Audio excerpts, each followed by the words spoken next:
Hey there, my name is Travis Kassab and I started as a UX researcher 7 years ago, and I just now know what UX is and what UX isn't, and I've concluded that UX isn't going to ultimately get me where I've wanted to go. So in this video, I'm going to explain why I pivoted out of UX and what I'm pursuing now, and I hope to provide clarity for people who are challenged with the same doubts that I was, and hopefully provide clarity faster for you all.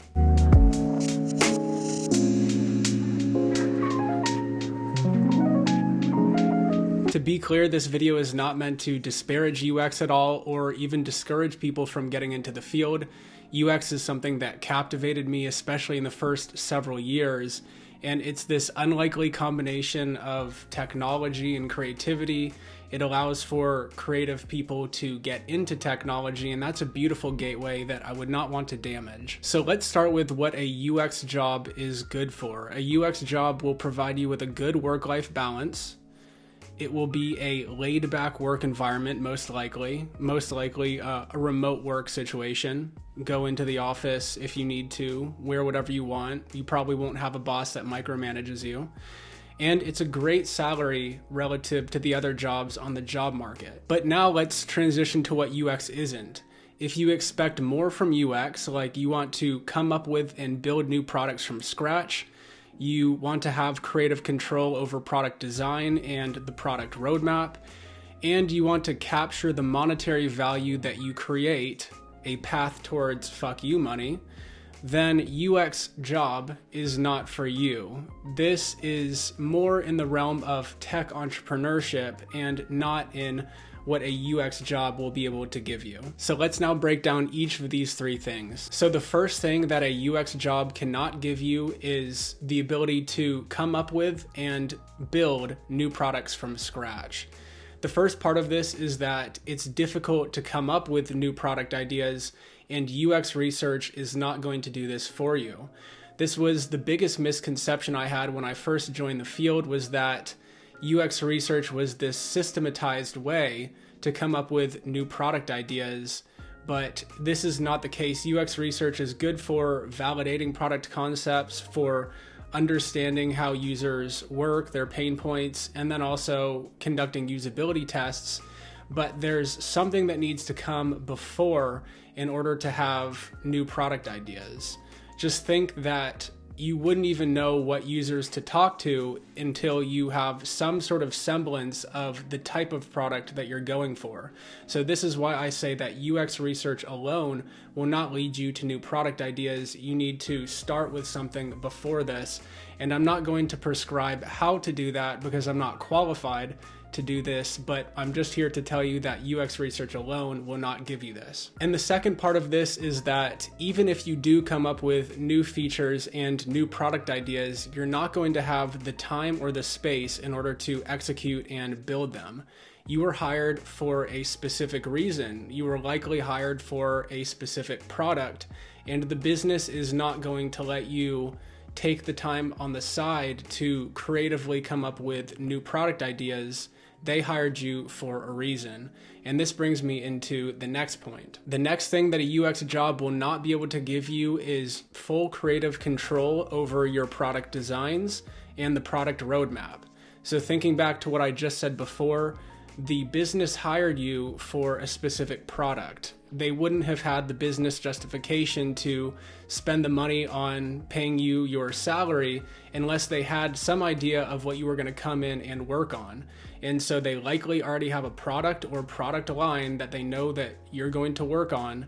And this product, its roadmap is already pretty much set in stone.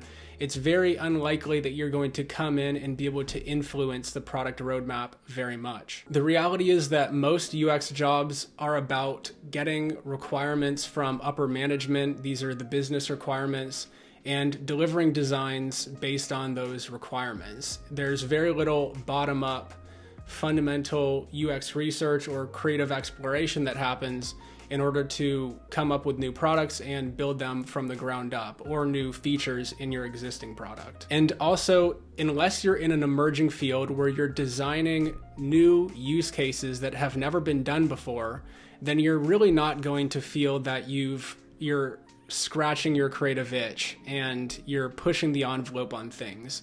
So rather than being graded on your creative exploration, you're more going to be graded on efficiency and how well you can recycle existing design patterns. So let me give you a couple examples of what I mean by emerging fields versus stable fields. Some examples of stable fields are the iPhone, for example, and the iOS.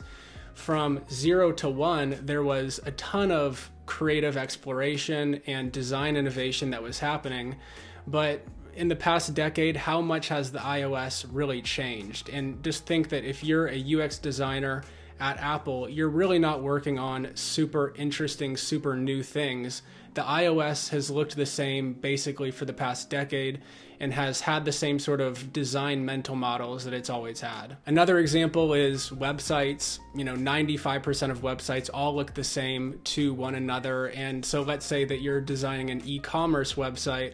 Well, all of those design patterns have already been done before, adding things to the cart, cards that show the different products. These things have already been done, and so I'm sure there are some small tweaks that you can make, and some people might get fulfillment out of that, but by and large, you're really not going to be creating anything truly new. Now, on the other hand, if we think about emerging fields and we take the Apple example, think about spatial computing, and Apple's just releasing the Apple Vision Pro. And so it's this new spatial computing paradigm where I'm sure that's a very interesting space to be in as a UX designer right now. There are new paradigms that are being built right now from 0 to 1 that are going to lay the path for the next 10 to 20 years of spatial computing. And this is why I built uxstartupjobs.com. This is to connect UX designers with emerging technology fields and cutting-edge startups in Silicon Valley, because I think this is ultimately where you want to be as a creative technologist. You want to be in an emerging field where things are going from 0 to 1, like Web3, like AI, like renewables, biotechnology and healthcare, etc., etc. And I've even seen some positions on uxstartupjobs.com say founding UX designer, which is an incredibly interesting position to me. It means that it's a seed stage startup. They have this brand new idea and they're wanting a UX designer to come in at the ground level. And the also even more exciting is that you're going to get equity if you join and you're a founding member.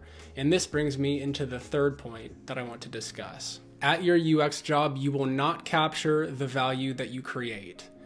Designing and building software is one of the most high leverage things you can do, but all of the value is going to accrue to your employer because they've taken the risk in funding the product development, in paying your salary. They own the product idea, so they have full equity in the company and the product, and you do not. You are compensated with a flat salary. So for example, if you design something that gets built into a product that reaches millions of users and creates billions of dollars worth of value, again, you are just going to receive your flat salary and the company is going to capture all of that value. And while a UX salary is great, as we've already discussed, relative to other jobs on the market, it's not going to get you to fuck you money in the first 10 to 15 years of your career. It's going to take several decades for you to save up fuck you money, assuming that you are investing it properly. Okay, so let's summarize what a UX job cannot do and will not do for you.